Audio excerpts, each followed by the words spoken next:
But for me, one of the reasons that I switched from still life to Tromp was that whole thing about connecting with the viewer, where they have this shift in perception. That they think Yeah. it's real, and then they realize it's not, and it's just like this thing that happens in the brain. And that's I love that. I also love the humor, the whimsy. That just kind of suits me. I'm not a real serious person.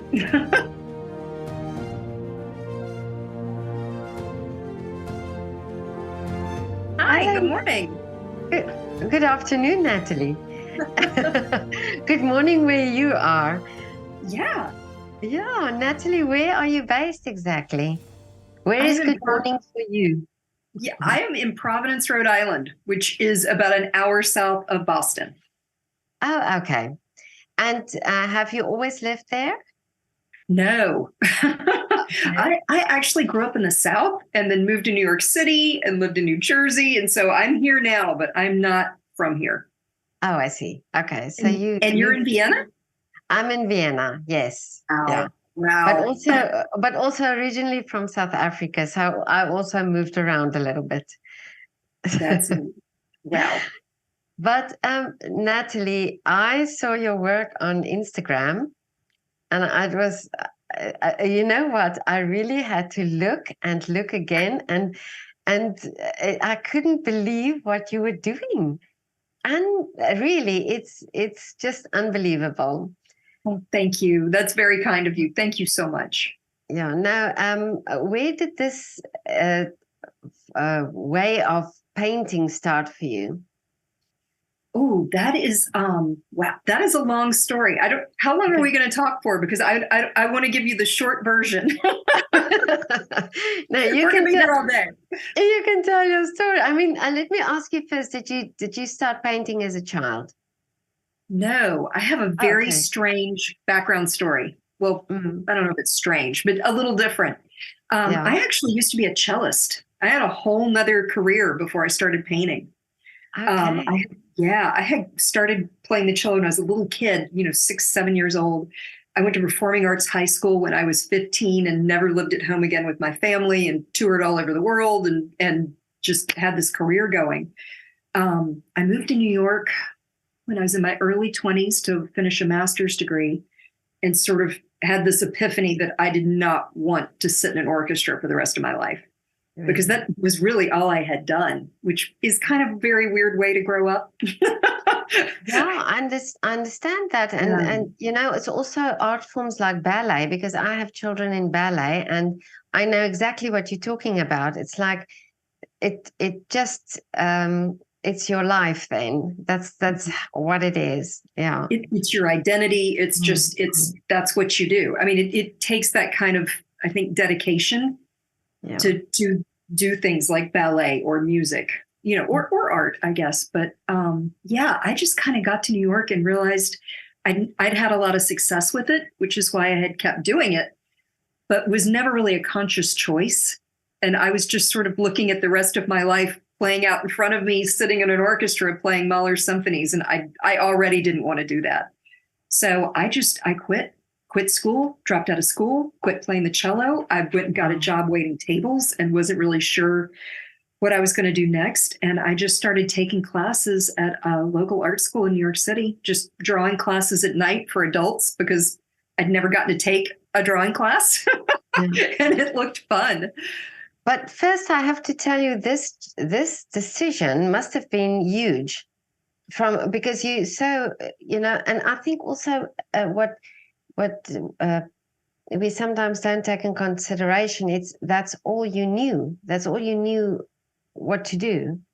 Yeah, I look at it now. I kind of look back and, I was in my early 20s and, I mean, I'm fearless, and I wonder if I would still have the same guts to make a change Really, like that now because, it was big, not just for me, but for my whole family. of It's like course. my parent, Yeah. is like having No, children I in the know, I arts. know. It's a Everybody's commitment. involved in this life.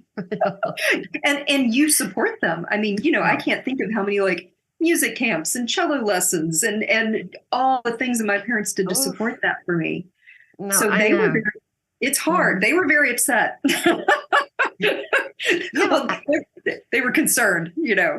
Um, Yeah, I So think it's this thing there where you sort of you're in this thing and supporting your child, and then when the child suddenly already in her mind has sorted out that this is not where she's going, the rest of the family is still on this path, you know. So I can yeah. absolutely understand that. Yeah. I mean, I found out years later. I came back to visit my parents. It's probably Christmas or holidays, and my mother had really not told any of her friends, Really? that I had made this huge change.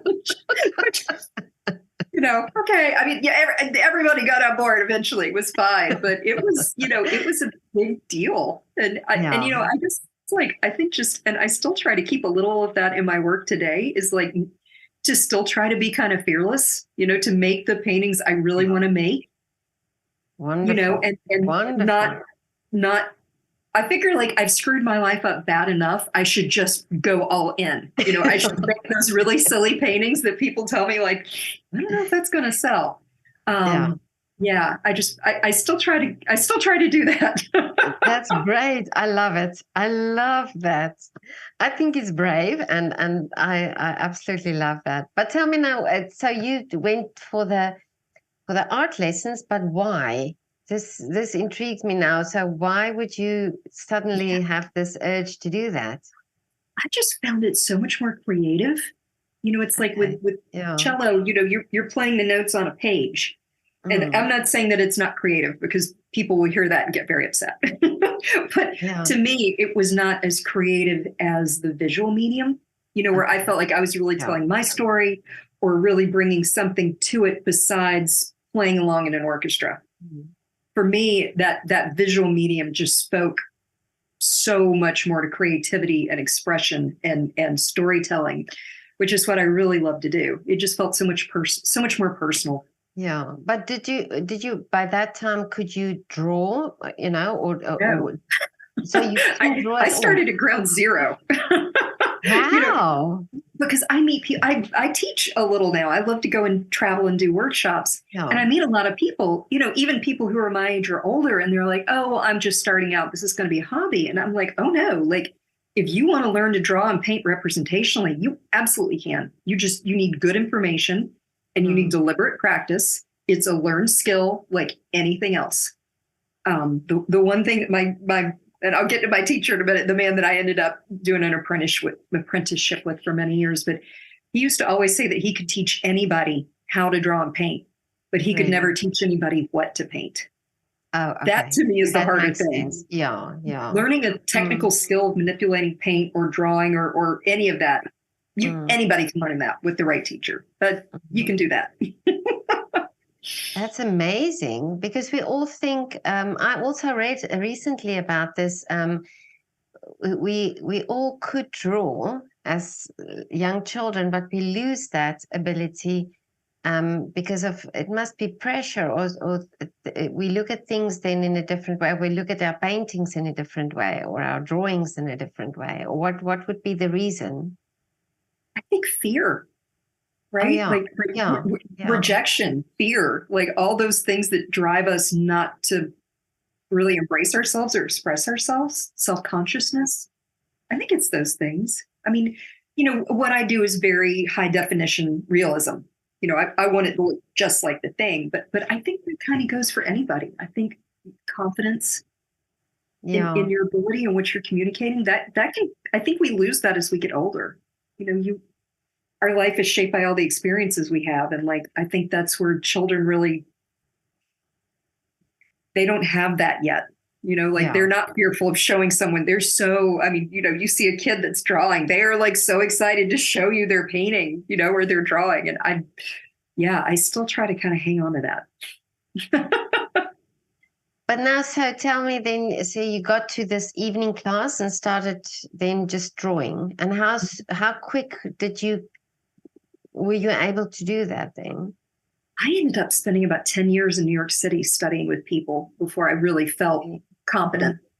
A lot, early 10 on, this was years. back, Mm, yeah, 10 years. I mean, early on, this was like in the early 90s, and there mm. were not that many focused academic atelier style training places you could go and study. It was more you had to kind of find someone that had Oh, okay. information. Nowadays, it's very different. There are, at least here in the United States, I know of a few in Italy as well, where there are just wonderful ateliers where you just can go in and study academic drawing and painting and cast drawing and really get a great education. But I just kind of moved around from art school to art school and found people I wanted to study with who I felt I could learn something from. That I admired their work. They were able to teach material. They had great ideas about how to train a painter. So I did that for a long time. I did a lot of cast drawing and figure drawing. And then I got very lucky. Like I met this one man that completely changed that for me. And I would hear about him. Like I would hear about this man that lived on the Upper West Side of New York, and he was very reclusive, and he would only take 2 or 3 students at a time. And like, he's kind of like a unicorn. You would just hear about him, but like nobody really knew him. And eventually I ended up studying at a school, and one of his students was there. So I finally had an introduction to Michael Aviano. And he changed everything for me. I mean, he taught me really everything I know about drawing and painting. I did a 6-year apprenticeship with him. And it was very academic based and very study based, step-by-step exercises, very academic. Oh, okay. So that changed everything for me, really. But now you have a specific paint, you paint realistically, would you call it that? And it's almost like, is it Tromp? This is Yes. the art form. And you've just now changed it by painting objects, real life objects. Yeah, I started doing still life. Like if you see some of my very early still lifes that are like fruit and flowers, like it's still very realistic. It's a little different, but gradually I kind of moved into Tromp. And some things are 3-dimensional. Some things appear to be flat things hung on a wall. I kind of have different series that I do within that. But for me, one of the reasons that I switched from still life to Tromp was that whole thing about connecting with the viewer, where they have this shift in perception, that they think it's real and then they realize it's not. And it's just like this thing that happens in the brain. And I love that. I also love the humor, the whimsy, that just kind of suits me. I'm not a real serious person. Okay. I like things that are light and joyful. Like I figured there's like plenty of darkness out there. I don't need to contribute to that. Like I'm Absolutely. good. I'm with you on that. Yeah. But yeah, the box paintings have been super fun. I mean, I love doing those. And like storytelling and narrative is also something I really try to strive for in my work. And, even with those, even like a painting of pomegranates or things in a box where there isn't a lot of storytelling per se, I always have stamps down the side that sort of add that little bit of humor. Yeah. I love doing those. But it makes it so real then. Really, I really have to look. So when you wipe over the paintings, and then you really have to look and see that it's not real.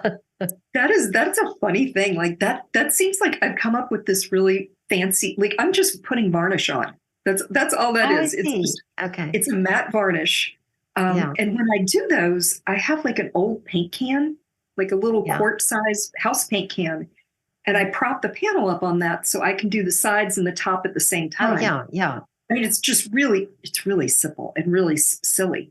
But the first time I made a video of that, people were like, because it looks like it's floating in my hand, like it looks like all this stuff is happening. And I'm like, guys, it's just propped up on a paint can. Like this is not me trying to do anything weird or sneaky. Like this is just how I varnish stuff. So that's been interesting. Like I've gotten a very interesting response to that on Instagram. I can imagine if you see a painting like that idea, it is almost as if you have to, it's like you say, you have to think a bit, your mind has to readjust itself a little bit to view what you are viewing. And then you carry on and see then all these details, and then you can see why you're thinking that way. They've been fun. And I have a couple of new ones. I have a couple of shows coming up this fall, but I've started doing stuff where I've got 3-dimensional stuff and the painting. Like I've been doing ribbon. So I'm painting ribbon in the fronts and then stringing ribbon through the sides and then hanging it with a real piece of ribbon. So it looks like the ribbon is coming through the box. Okay. They're very cool. I'm very excited about these. So I'm kind of branching out with Amazing. that a little and trying to incorporate trying to bend that wall just a little more where there are real things and some of it's painted and some of it's real. So I'm going to keep moving on that because I like Yeah, that. I love it. I love it. But now, so you also, and this is what I ask many artists is, can you said that, okay, it started as still lives and then it evolves. And now you're talking about this and carrying on. So you see this, see how you evolve with this style. Do you discover new things that you can do then with it? Yeah, I always try to. I mean, like I don't Okay. think I don't think it would be very satisfying for me to just kind of Yeah. keep doing the same. Like a couple of Mhm. years ago, I started doing Tromp collage paintings where I build these little collages and then I do paintings of them. So it looks like a real collage stuck on a board. Those have been super fun and very narrative. Like that was kind of a new thing that I came up with a few years ago. And the box paintings are new. I mean, that happened. It's a horrible story, but I had to move my studio. Maybe I think I moved 7 or 8 years ago to Rhode Island, and I had all this stuff, all these still life props. I mean, just oh my god, it was horrible. Like moving the house is one thing, but moving an art studio was Oh, awful. I And I can had a imagine. huge Yeah. studio, Mhm. and I had packed everything in little boxes so it would be organized.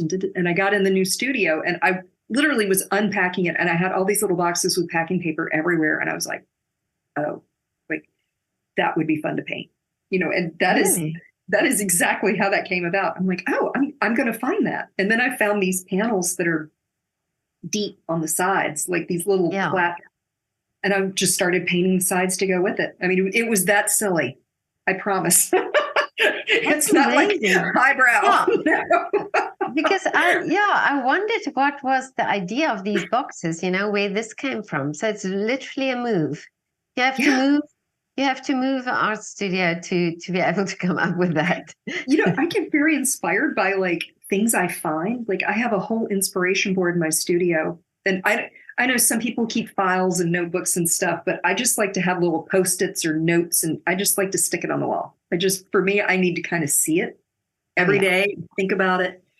Um, but just to let ideas germinate. And I mean, I can find like the weirdest stuff and stick it on that board. Like I have a little man that I made out of sticks a couple of years ago, and I'm like, I'm going to put him in a painting one day. Or like little pieces of poetry or lyrics or a seashell or just like little things that I find evocative that I think I can build a story around. And that's exactly how those boxes were. It was just kind of seeing it and just kind of having your brain go, oh, like that looks good to me. So I try to stay open to that because you never know when you're going to come across something that's going to be inspiring to paint. Yeah. But now you studied all these years and also with these different people, but still you have this amazing freedom to and courage and bravery to do all these different things that you're not scared to do. So you don't not. Or do Well, you have this thing like, hey, do you think people will buy it or would people be interested in it? it's funny because like sometimes I have some really, really crazy ideas. Mm. I did a painting last summer that was a woman, it was a collage painting, but it's this tightrope walker on a tightrope balancing this bar. And she has a human heart and a human brain. And over it are these waves. And this is all made out of cut paper and found objects, are waves. And there's sharks in the water. And of course, I have one that's like breaching the water, and I have made a little laser beam strapped to his head with a belt with a laser. And it's hilarious. I mean, to me, I thought that was one of the funniest things I'd ever made. Ah, I'm like, okay, yeah. that's hilarious. It's like, and you make these things, and you're like, no one's going to want that. Like, I'm going to get to keep that one. And it turns out those are the ones people really do like. Oh, really? So they So get it. I mean, I try to make a balance. I try to Yeah, paint like a bird's yeah. nest and things that people will like. And then Mhm. I also just like with the box paintings, like pomegranates and bird's nests and this classic still life things in the box always connect. People love those, Oh, and I'm okay. very grateful for. Mhm. But I also did one of a human heart wrapped in bubble wrap. It's like Oh, I okay. still Yeah. make the ones that really speak to me. Mhm. And that's probably a smaller audience for that, but the people who like it really like it because it's Mm. not an apple. Yeah. So I kind of just balance things. But do you tell why you paint? Do you talk about why you paint certain things? Like the heart in the bubble wrap, for example. Do you usually tell people why you did that? Or what was the inspiration behind it? Do you let people discover it for themselves? Sometimes, I mean, I tend not to speak a whole, I mean, like, usually by the time like something is in a gallery, it just has, it's not. It's there. Yeah. I don't have a lot of, I don't have like a big thing underneath it. Sometimes I do with some of my paintings to explain like what they're about. It kind of depends on the piece. Most of the time, I just kind of want to stand back and let the viewer bring that, because I find that sometimes when I do explain what I was thinking, it's very different than what they thought, which is interesting to me. And, I always love to hear that, but I don't really ever want to like push my agenda on them. It's just let them enjoy it. Let them bring what they want to it. I love that. I mean, that's very fulfilling for me. I mean, if somebody asks me, I would tell, it's not like it's a secret. Like I would always be happy to discuss that, but I don't tend to like write a lot about it or put signs up or try to tell people what it is. Yeah, I agree with you there. I went to a art gallery or art exhibition a while ago, and I saw a painting, and I asked the artist what is the meaning, because when I looked at it for a long time, and I had a sort of an idea of what I thought it was about. And when he started telling me, it was a bit different than what I thought.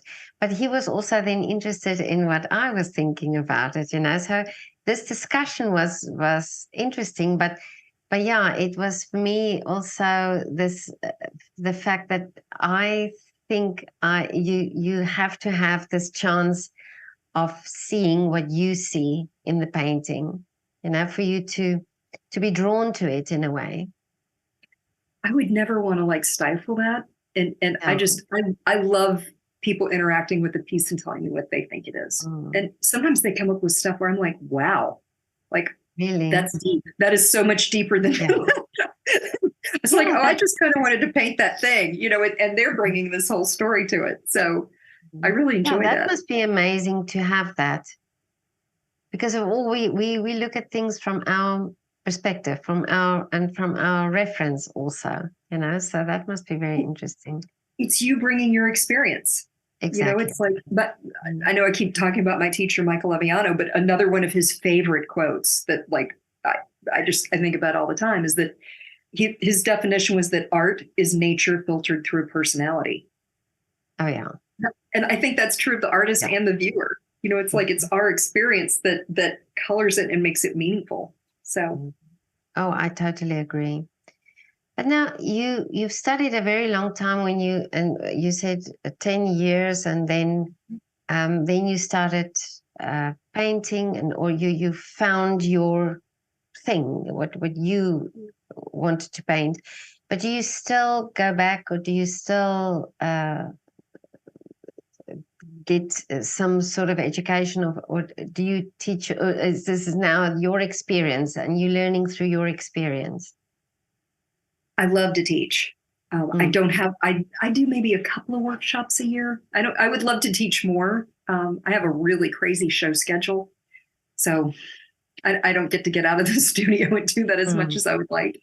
I actually just finished a workshop in Boston last week, and it's amazing to teach because, it's very intense, and you're in a room with like a dozen other artists, and, you're trying to communicate goals and skills and everything that but it just reinforces the way you think about art, but then you also get to share with them and get their experiences, kind of where they're coming from and how they're seeing things.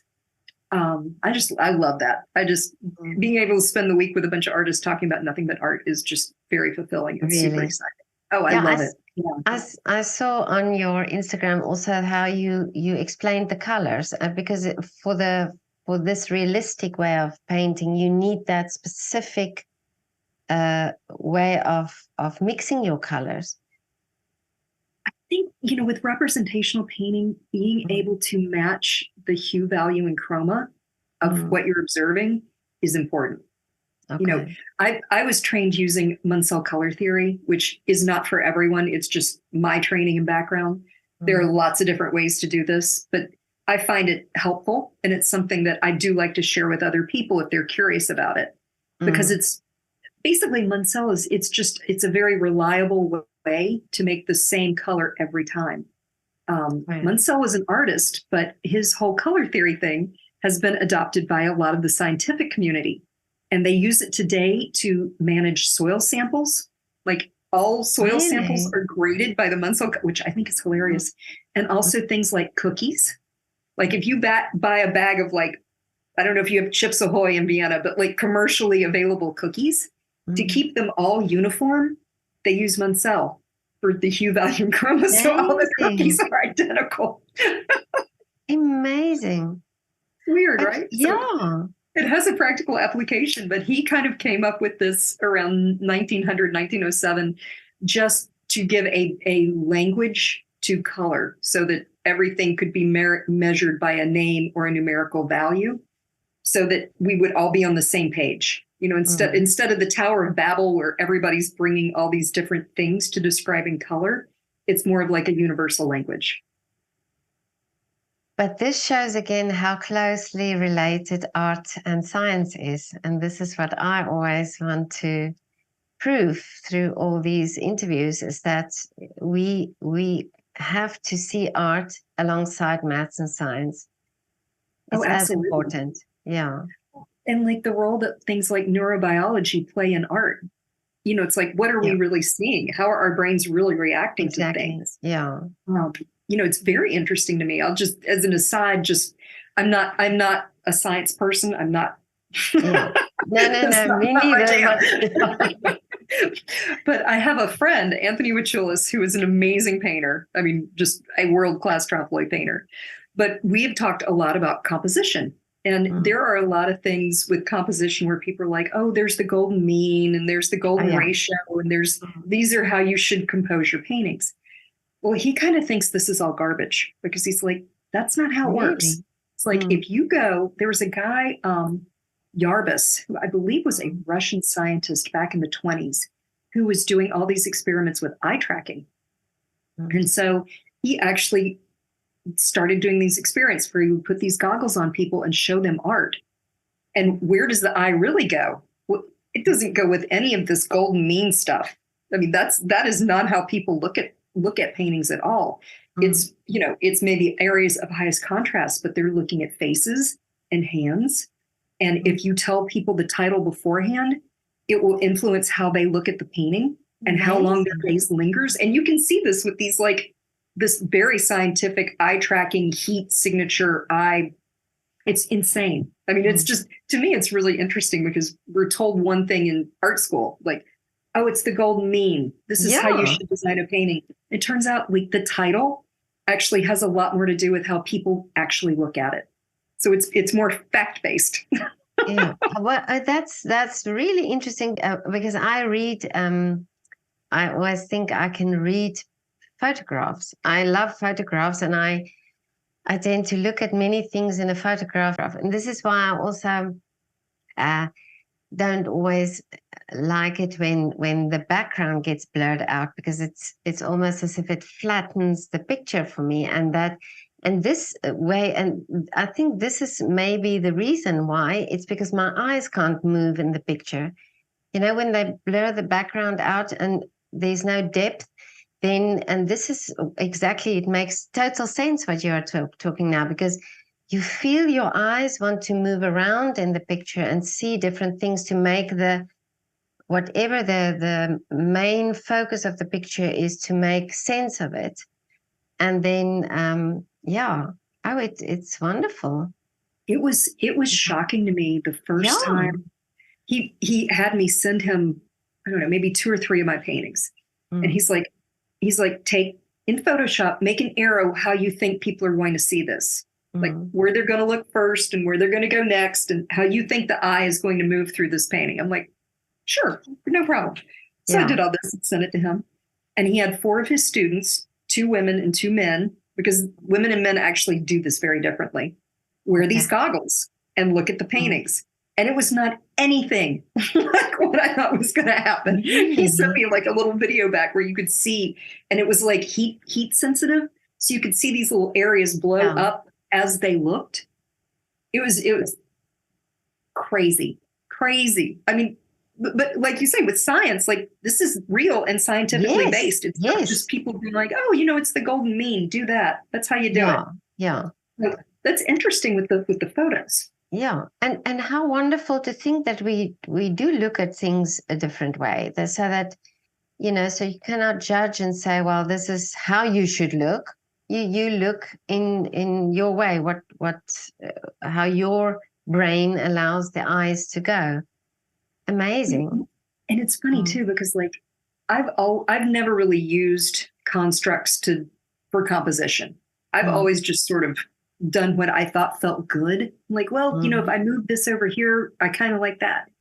And honestly, like all that science just sort of backed up that like using intuition in composition and what feels right to you is good. Like I don't need to worry about all these artificial things to make a painting. It's like Natalie, I think you're amazing.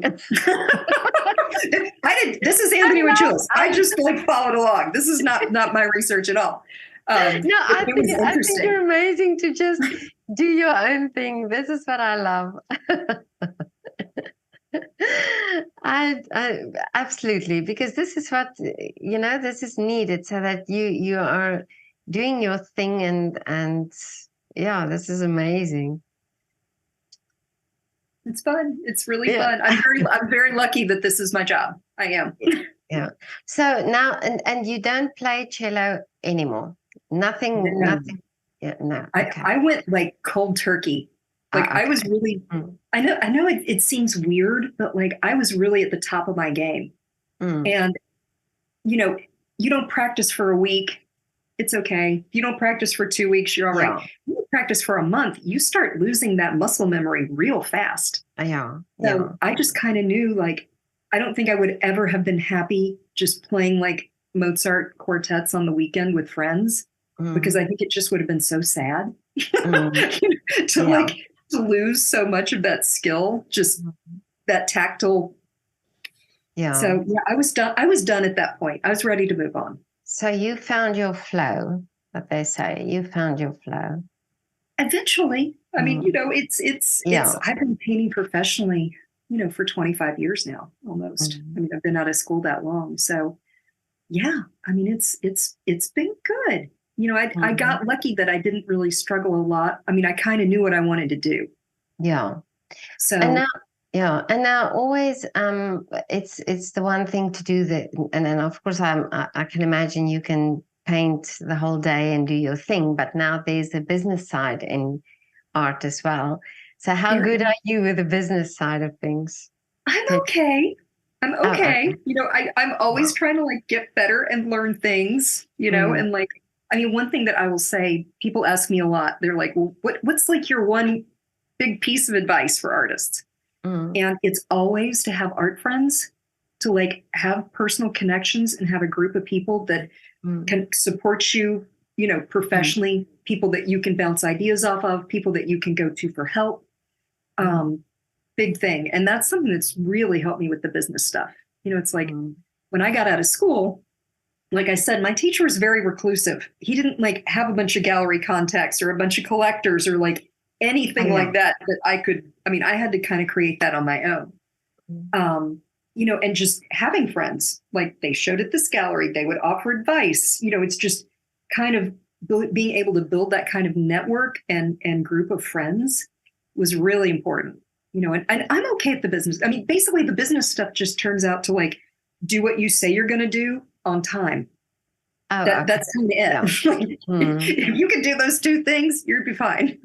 Yeah, but it makes sense that you say you have to be in a network like that, because it's people that can support and that gives advice, and that's what you need in the art industry. Starting out. Yeah. I mean, especially as a young artist, because I feel like, it's hard enough to put a body of work together and feel like you're finding your voice and you're creating, that's hard.